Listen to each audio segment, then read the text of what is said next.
What's up, Z Crew family? Welcome back to my channel. It's been quite some time since your girl has been on my channel, 3 weeks to be exact, but we're gonna get into the nitty-gritty of what's been happening with your girl. As you read by the title, I have experienced hair loss. So before I get into the nitty-gritty of this story time and give you guys the rundown of how I discovered I was losing hair, what may have caused it, my theories of why I started to lose hair, what vitamins I'm currently taking, and what the doctors had to say about this whole situation. So if you came here to get a good detailed story time of hair loss, if you're experiencing hair loss, then this is the video for you. So without further ado, get you some coffee, tea, whatever you like to get, some snacks and snookums, and we're gonna get into the video. So stay tuned.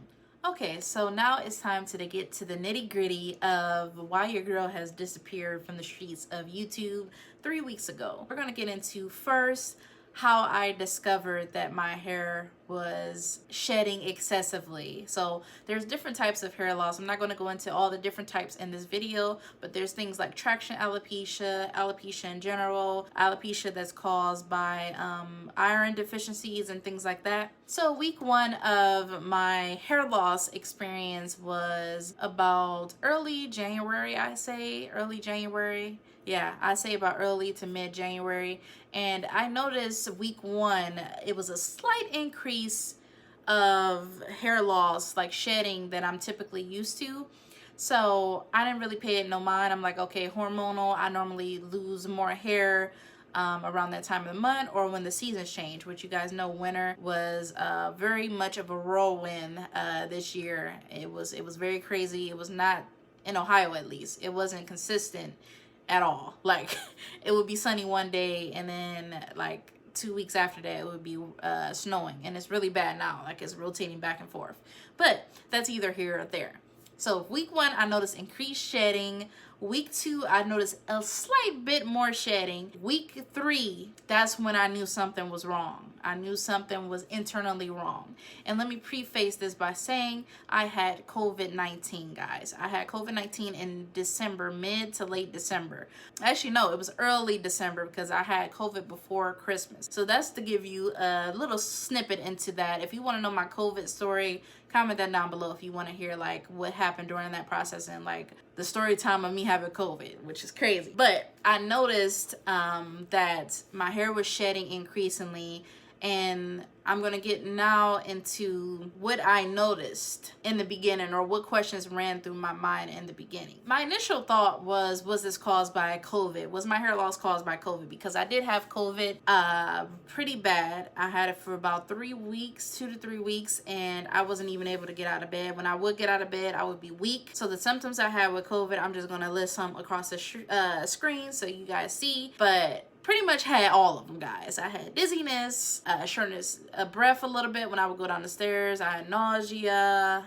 I felt very nauseous. I had body aches, severe body aches, which I typically do have when I have like a cold or something like that, but this was like next level. So I noticed all these symptoms, so that's why immediately I linked it back to that and like, okay, is COVID, is this related to the extreme stress that I put on my body? The next question I started to ask myself was, do I need more protein in my hair? So typically when you have, you know, low, too much moisture or overload of moisture, you start to notice your hair may be shredding. Like when you run your fingers through it, it starts to shred. You notice the elasticity is not good. It's not bouncing back as much as it does. It's more flat and limp. So those were the symptoms. I didn't notice the flat and limpness, but I did notice like my hair would shred when I would run my hands. Just my fingers detangling it, it would start to shred. So you see why I would think it was, you know, a moisture overload situation. And prior to me getting this and having this hair loss, I used a product that I will not mention in this video. If you guys want the tea, comment that down below. But yeah, I don't know if I want to tell what brand this was or whatever. I may tell just so you guys know and you are aware, but not in this video. So I tried a product that was new on the market. It has citric acid in it, some other stuff that can be irritating to your skin if you have skin irritations. So just be careful with that, guys. If you just research, go to Skin Charisma skincharisma.org, I believe it is, and you can put in the ingredients. So you take it from like a website, they normally list the ingredients, paste it in there and see if it's any skin irritants and stuff, if you have sensitive skin. I just noticed at the age of 27 that my sensitive skin is really prominent compared to previous years. It's still not as high as some people, so it's like more moderate, I think mild to moderate. So basically when I used that product, I used it for the max amount of time that they instructed, and I noticed immediately that it was too much for my hair. It was like making my hair feel weird, and I feel like I didn't need that protein that it had, and it had too much moisture on top of that. So putting it in, you know, an hour led to over moisturization, and then I followed up with like moisturizing products after that. Shampoo, deep conditioner. I shampooed, conditioned, deep conditioned with Miche Beauty, and then I followed up with moisturizing leave-in and styler. So of course I'm going to think it's more over moisturization, hyper fatigue if I'm using all this moisturizing things. But that was not the only issue. The over moisturization was over hyper fatigue thing was not there. It was kind of like more to it. Once I started to incorporate protein back, I noticed different things. The next thing that I asked myself is this hormonal hair loss, which I kind of mentioned briefly before.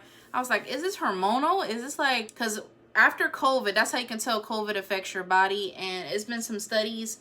I'm going to try to find some links and put in the description box, but it's been a couple things that have been noted of like COVID putting extreme stress on your body, which if you guys didn't know, when you're sick, it puts stress on your body. And then when you have COVID and you're not eating and you're not taking your multivitamins like I wasn't, you're going to have double the consequences of what's going to come after that. And if you use a product that is irritating your scalp on top of that, or is making your scalp itchy, that's going to yield on top of that. So all those things combined, I believe, yielded me to lose my hair. Okay, so the next thing that I asked myself when this started to occur is, did I use any products that may have irritated my scalp or anything like that?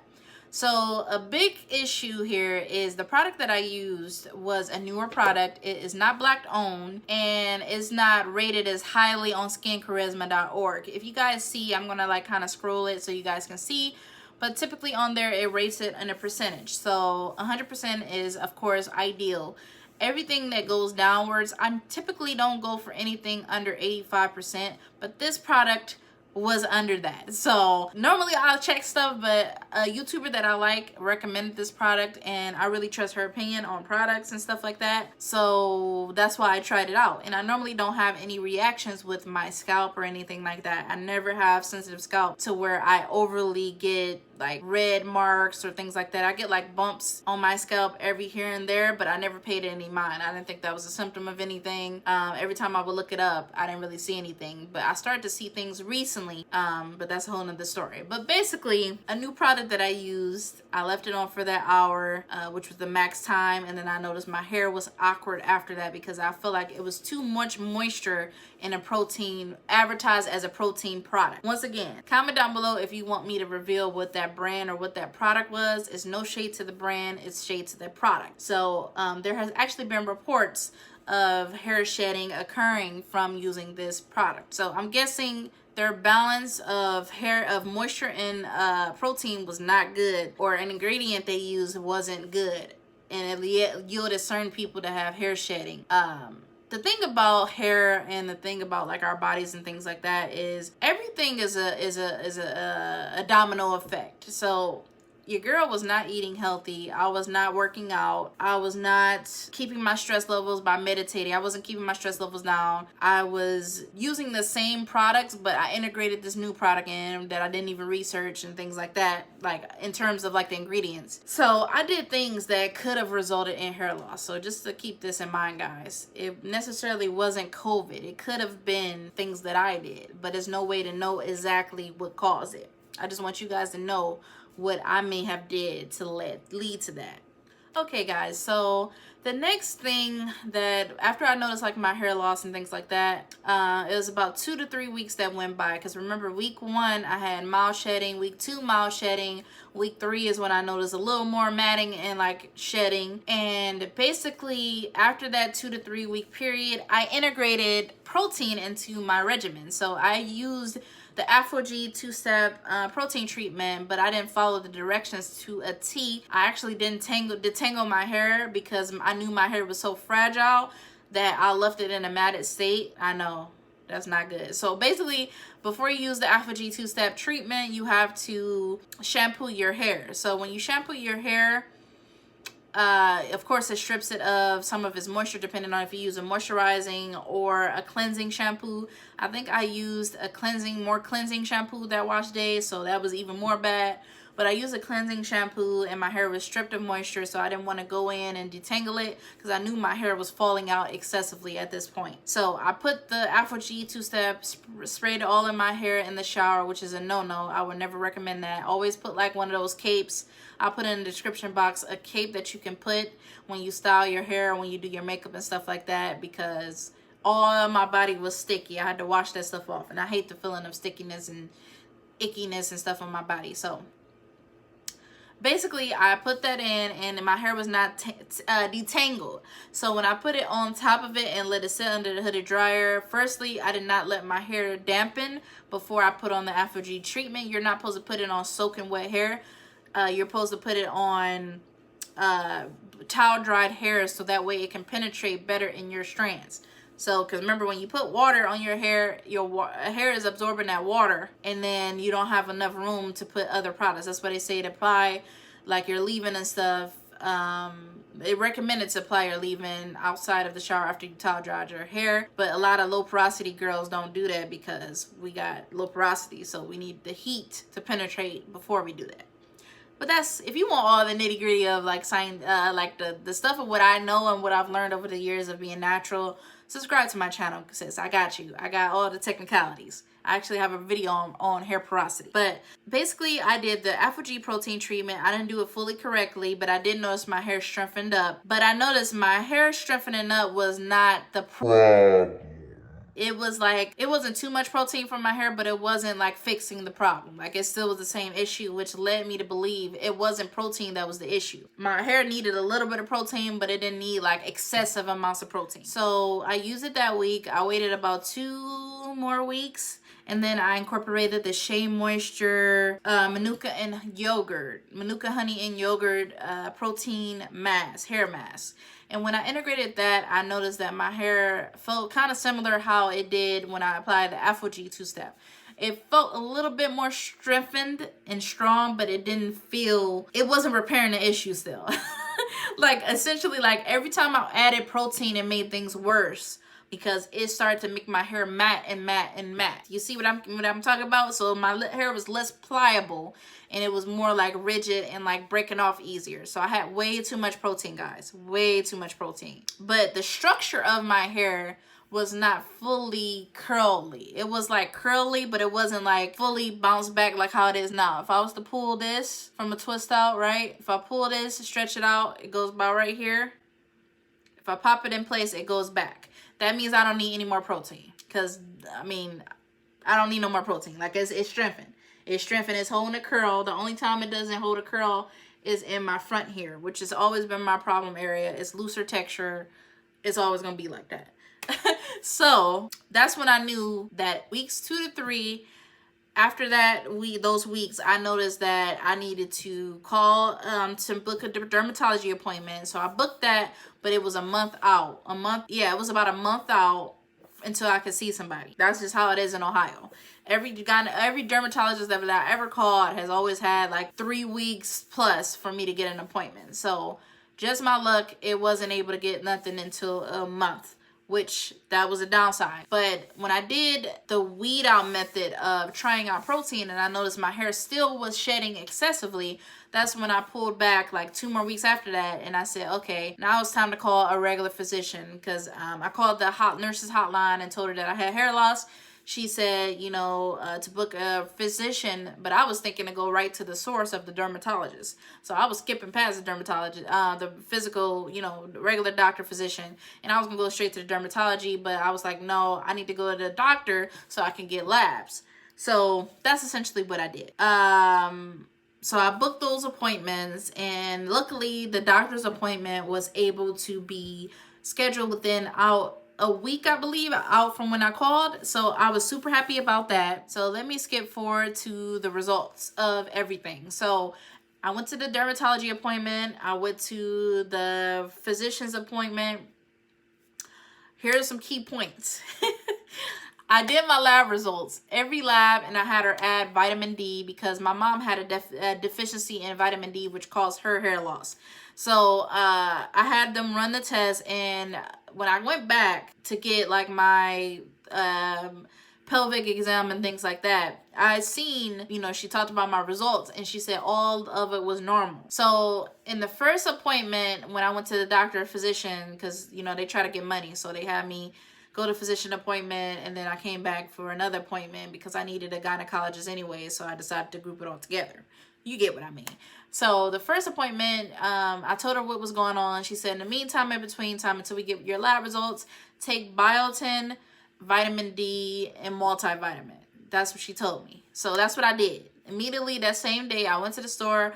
I grabbed vitamin E, vitamin D3, vitamin B12, biotin, and super vitamin C. And I grabbed all those vitamins because I knew like all of those relate to like different things. And I knew I was lacking them in my regular diet because my diet was so bad at the time that I wasn't incorporating what I needed in my body. And I knew that. So I had to get everything. I don't want to play no games. I wasn't playing no games with my hair loss because my hair means everything to me. Basically, all the lab results came back normal. When I went to the second appointment, when I got my my pelvic exam and things like that done, everything was normal. I had STD test done, all that stuff, all that was normal. I've been with the same partner for years, so I kind of figured that would be normal, but you know, just to be safe. You gotta be safe out here. But everything came back normal. My doctors could not give me answers. So the doctor that I visited for primary care doctor, she could not give me answers. And when I went to the second appointment, she recommended that I take prenatal vitamins in addition to the previous vitamins that she recommended. So I went to get my prenatals, and I've been taking those. So that's an addition. I'll list all these very soon after this rundown of what happened after this of the results. So the doctor couldn't give me an answer, and then I had my dermatology appointment not too long ago. Dermatologist could not give me answers either. They said that if it was due to COVID, there would be no way for him to tell or for them to make strides of that because they haven't researched it enough, and it's so new that they don't really know how to fix it or be able to measure, have an instrument that measures what could have led to my hair loss, essentially. So that's one of the main concerns I had, and what brought me like uncertainty within myself and my emotions was the fact that this wasn't an absolute solution or cause type situation. It was more in depth into that, and I just have to do what I can to like reverse what has happened with my body. That's the only thing I can really do. So yeah, that's the downfall. After I went, and he told me to keep taking my vitamins that I was taking, and he gave me over-the-counter options for hair loss. People that typically take it, they take it up to months after the recommended time frame. I think it's 3 months, or 4 months minimum to take these pills, and it's over-the-counter. I can't think of the name right now, but I'll try to look it up. If I can't find it, guys, I'm sorry, but I haven't even looked into it myself to like see which one of the two options. It's 2 options for it, and he said he wouldn't recommend like injections and stuff like that for me because I have a lot of hair. So I have like extreme amounts of hair to where if I was injected or I did like different methods, that would be too much for my hair. He said Rogaine would be too much for my hair because my hair is so like full. It don't look it now because it's more defined than full because I didn't pluck it out as much. But yeah, he didn't recommend. He said no, it's a no for me, dog. He said I would just recommend to take these 2. So that's the dermatology, the physician, the results part, the next steps, the initial methods and thoughts, discovery of hair loss. Now we're getting into the current vitamins that I started taking and that I'm currently taking. So currently I'm taking vitamin D3, vitamin B12, biotin in 2,500 milligrams, super vitamin C, women's multivitamin, calcium plus, B complex, prenatal, iron, and rhodola. I don't know how to pronounce it. Rhodola. I think it's rhodola because I looked it up, but I forgot how to pronounce it. I looked up the pronunciation and even forgot that. But no, those are the vitamins that I am currently taking. And so those are the vitamins. And then the diet changes. I've made several diet changes. since I discovered my hair loss. So I stopped eating out as much. I was eating out a lot, guys, a lot. I would eat like fast food a lot, like McDonald's, things like that, because your girl is lazy. I'm really lazy. I like to preserve my energy and use it for what I feel I need to use it for the most. And you know, take what you take from that, but I preserve my energy. So I don't really, and then not only that, I just don't like cooking, guys. I just don't like cooking. My fiance is a freaking chef, like an unofficial chef. So why would you want to cook when your man cook better than you and he cook good? Like, why would you want to? Why? But I incorporated more fruits, which I wasn't eating any fruits, guys. Like, I barely ate any fruits before. Like, I really went downhill. I definitely had like an eating disorder, guys, because I struggled to even eat. My appetite was very low, and it could have been depression, mild depression. Put up such a strong armor that people probably didn't even know that. But yes, definitely was mild depression at a certain point of time. Not suicidal thoughts, but mild depression. It's a combination of things, but I noticed that I struggled to eat breakfast ever since I became very busy in my as a school counselor. When I started to become very busy and like having like to go in the morning and not want to sacrifice my sleep, because I don't know why my nose is getting stuffy all of a sudden. That's kind of weird, but yeah, all of a sudden it's getting stuffy. But after I noticed that I was so busy, I don't want to take away from my sleep, so I would like literally not even buy certain things or like quick little meals so I can get up and go. I would just not care, and I would just like wing it and wait till like dinner time to eat. Dinner time, guys. Like, I would wait, and then that transition to like when we went in lockdown and quarantine and stuff like that, I still held on to those traditions, and that's not good for your body, guys. It's not good for your body to not starve it and for it to not know when it's getting its next meal. It's going to hold on to weight, which is why I gain weight, and is going to also not be good for your health and things like that. It's going to have an issue, guys. So just, you know, that's a light thing of what I did with diets, but to sum things up. But make sure you eat healthy, eating your vegetables, eating a balanced meal every meal 3 times a day if you can. And if not, make sure to add some snacks and stuff like healthy nuts and stuff like that in your diet. The reason I know about this stuff because I used to diet like a lot, but I don't diet anymore. Getting back on it though, in terms of watching what I eat and making it a lifestyle change. So the next thing is lifestyle change. And the lifestyle change that I made when I experienced hair loss is that I incorporated meditation again 2 to 3 times a week for 10 to 15 minutes per session. So I did that because I noticed that I started to stress out a lot, guys. When I stress out, that's all bad for me. All bad. I start shutting down like mentally, like I like just lay in the bed and I become depressed. Like, quite honestly, guys, I'm a functioning depressed person when I don't take care of myself in terms of giving my body the nutrients that it needs and things like that. So yeah, I noticed that about myself. I had to do trial and error. The next category that I mentioned in terms of hair loss is that I started back working out 2 to 3 times a week. Sometimes I don't even want to work out, guys. I'm gonna be quite honest. I used to work out 7 days a week when I did hip hop abs when I was 20 years old.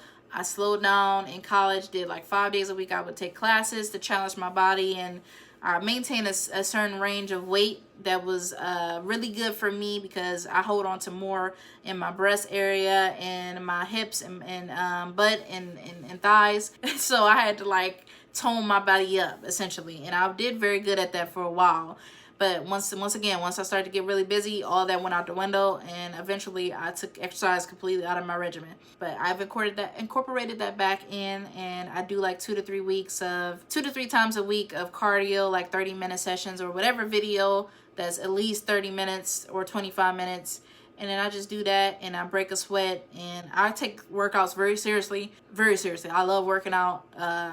But I just don't have the energy some days to do it. So yeah, I'm aiming for 5 days a week, but I've seen that I've been doing 2 to 3 times a week for the last 2 weeks. The next thing is support from girlfriends. So support from girlfriends and support from family. So support from family and encouragement from family and friends stopped me from cutting off all my hair. I remember sometimes I would go on Instagram and I would say, should I cut my hair? I'm thinking about cutting my hair. I'm breaking down crying. I'm doing all this stuff.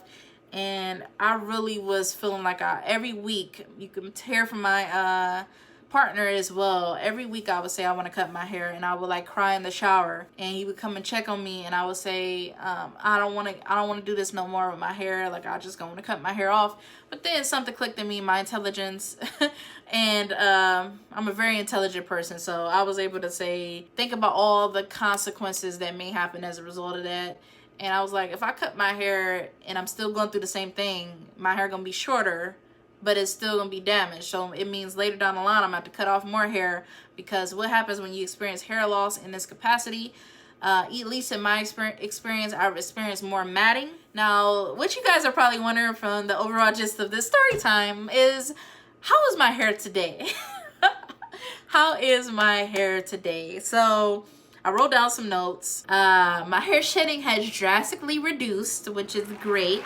I backed away from the protein because I seen protein was causing more matting, and it was making the situation worse than what it was, because it wasn't protein that was the problem. If anything, it was too much protein in my hair, because my diet has been more protein. I noticed increased split ends, which I mentioned before, from my hair matting at the roots. Even with using like stuff with more slip, I still got that. My hair is easier to detangle, which is amazing, because I would go on a wash day and I would literally break down crying. Like, I would break down crying the most from me seeing the shed hair and like balls and balls of shed hair, which I'm gonna insert a picture of that now, or earlier in the video you would have seen it. But that would make me break down. But what make me break down even more is how long I would have to stand in the shower trying to get these matted strands out of my hair, with my hair being so fragile. It was a disaster. I'm shocked that I even have hair on my head right now, to be quite honest. But yeah, it's easier to detangle now. It's keeping hair, I've been keeping my hair's protein and moisture balance as good as I can. So I've been doing like Mish Beauty's protein moisture balance, you know, deep conditioner. I've been using what's something else I use? Oh, I've been using the Mael rosemary mint deep conditioner, but that's a little more protein, so I've been holding off on that a little bit, just using something that's more balanced. Like, I only have a few that's balanced, so that's what I noticed. The last wash day I used something that was quite balanced, so I feel like my hair reacted well from that. I haven't noticed that much shedding. My hair is styled on a wash day and then left in for a week, and at the end of that week I do notice more matting, but not as excessive as it was before, so that's a good thing. The thing that I forgot to tell you guys earlier in the video is that I incorporated green tea rinses. So this is the second wash day. So my wash day was, what's the day? My wash day was Friday or Saturday, and I used a green tea rinse, and then the week before that I used a green tea rinse. So I've been doing it 2 weeks, and I noticed a drastic change, guys.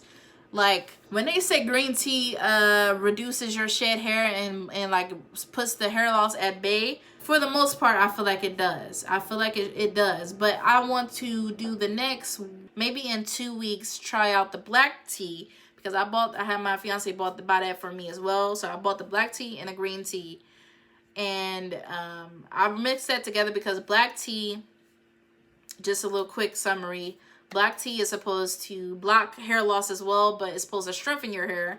And then green tea is more of a like just block hair loss and help with scalp irritation and things like that, adding moisture to your scalp and killing bacteria on your scalp. So that's why I chose green tea, because my scalp was very itchy, irritated, things like that. So I had to like nip that in the bud. So yeah, I put my hair into mini pineapples at night with a satin bonnet and a satin pillowcase. Now I always do this, but I do it more so now because my hair, I don't want to mat up. Because remember, I had all that matting issue before, so I don't want it to overly mat, and then I'll be a disaster on wash days. So yeah, those are the updates in terms of how my hair is doing today. So it's doing overall good. It's not fully back because some areas are weaker and some areas are like less full, but my fullness is coming back, guys. It's coming back with a vengeance. I can tell, like, my hair is very defined today. I use Melanin Hair Care, their leave-in and cream, and that's why my definition is poppin' shellacking. But honestly, my hair is like almost back to normal. I just noticed in the back it's less volume. is less volume in the back, and that's what I want my hair to get back to. So it's probably gonna take about 3 months for my hair to get back all the way normal. So basically April, May, June, around June, if everything goes well and my vitamins are working, the prenatals and all that stuff. See, this is a shed hair right here, but you see how I pulled out easily? Okay guys, so that's the end of this video. I hope you guys enjoyed this video, and I hope that it gives you inspiration to keep pushing forward, keep thinking positive if you're experiencing hair loss. And if you aren't experiencing hair loss, once again, you never know if it may happen to you. So hopefully you remember this video if that was to happen to you, and you feel that you have some hope. And I hope that I empowered you to, you know, keep progressing in your natural hair journey despite any obstacles that come your way, sis or bro. Keep pushing forward. And without further ado, guys, I hope to see you guys in my next video. Subscribe to my channel for more natural hair, beauty, and lifestyle related content. And make sure to comment down below all those things that I mentioned in this video. I love you guys, and thank you for rocking with your girl. We hit 650 subs. And we're on a road to 1K. We're grinding more than ever on this channel. So just stay tuned. Stay tuned for the ride, guys. All right, guys. Bye.